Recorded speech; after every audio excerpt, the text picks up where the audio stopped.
में एक पहलू दफ वाला भी है कि दफ पर वो अशार पढ़ रही थी। तो अमूमन यही जाता है कि जब आका अलैहिस्सलाम हिजरत करके मदीना शरीफ पहुंचे तो वो बच्चियां दफ के साथ आपका इस्तकबाल कर रही थी। तलाअल बद्रु अलैना मिन सनियतिल वदा, ये वाले अशार पढ़ रही थी। तो यहाँ पर भी दफ मौजूद है और आका अलैहिस्सलाम ने मना नहीं फरमाया। तो क्या इससे हमें इजाजत मिलती है कि दफ को बजाया जाए वो नातिया कलाम के साथ? बिल्कुल। इस मसले के अंदर उलमा के दो ग्रुप हैं, यानी कि स्ट्रॉन्ग दलाइल हैं उनके। ये अरबी किताबों की बात कर रहा हूँ, आजकल भी दो राय हैं इस हवाले से। एक ये है कि वो कहते हैं कि ये जो दफ का सिलसिला था, इसी तरह तलाल बद्रु अलैना, ये नाबालिग बच्चियां कर रही थी, नाबालिग पर हुक्म नहीं लगता। और इस वजह से जो हदीस अमूम पर है कि मुझे म्यूजिकल ट्यून्स वाले जो आलात हैं तोड़ने के लिए भेजा गया, वो अपनी अमूम पर बाकी रहेगी। और इन अहादीस की हम तावील करेंगे, तावील मतलब ये करेंगे कि ये नाबालिग बच्चियां थी इसलिए इनको मना नहीं किया गया, लिहाजा उनके नजदीक दफ भी नाजायज है। लेकिन कुछ उलमा फरमा इन्हीं अहादीस से इस्तेदलाल करते हुए नातिया और अच्छे कलामों के साथ जो म्यूजिकल इंस्ट्रूमेंट्स हैं उनका जवाज पेश करते हैं, और इनके दलाइल भी मजबूत हैं।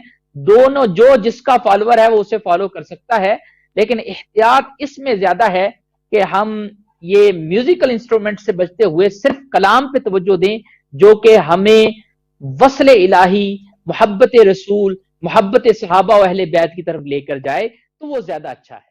कि हजरत रबी बिनत मऊज की शादी में सरकार तशरीफ ले गए तो बच्चियां दफ पर मरसिया पढ़ रही थी। सरकार जब तशरीफ लाए तो उन्होंने नातिया अशार पढ़ने शुरू कर दिए, यानी बच्चियों ने मरसिया छोड़कर नातिया अशार पढ़ने शुरू कर दिए, जिनमें था कि हमारे दरमियान वो नबी हैं जो कल की बात जानते हैं। तो सरकार दो आलम सल्लल्लाहु अलैहि वसल्लम ने मना फरमाया और कहा जो पहले पढ़ रही थी वही पढ़ो।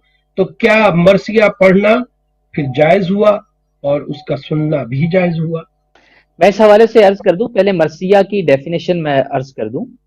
मरसिया उर्दू में उस कलाम को कहते हैं जो किसी मैयत के औसाफ पर मुश्तमिल हो। कोई भी कलाम हो मैयत के औसाफ पर मुश्तमिल हो, उसे मरसिया कहते हैं। और इसको अरबी में नुदबा कहते हैं। और जो आपने रिवायत बयान की उसके अंदर भी, जामिया तिरमिज़ी की रिवायत है ये, रबी बिनते मुअव्वज़ वाली रिवायत, उसमें भी यही है यंदुबु के अल्फाज के हजरत सैयदना के रबी बिनते मुअव्वज़ रदी अल्लाह तआला अन्हा की जो शादी हुई, इनके अहले खानदान के कई अफराद जो हैं वो मकामे बदर पे शहीद हुए थे। तो वहां उनके औसाफ को बयान किया जा रहा था, शोहदा के औसाफ को वो नातिया और मनकबत के अंदाज में वो पढ़ा जा रहा था।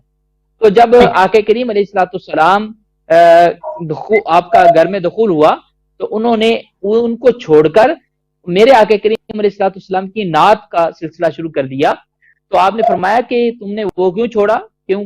वो भी दुरुस्त है, क्योंकि आप उन शोहदा के औसाफ बयान कर रही हैं, ये कोई नाजायज बात नहीं है। उनके ज़हन में ये आया था कि शायद हम कोई गलत कर रही हैं, तो सरकार मदीना सल्लल्लाहु अलैहि वसल्लम ने उसको फरमाया कि ये गलत नहीं है, इसी को जारी रखो। तो बिल्कुल ये रिवायत मौजूद है। और नुदबा अलल मैयत, यानी मैयत के औसाफ बयान करना और उसका कोई मरसिया पढ़ना, इसमें शरन भी कोई हर्ज नहीं है। लेकिन जब हम ये कहते हैं मरसिया, तो लोगों की तवज्जो उस तरफ जाती है जो मरसिये मशहूर है आजकल।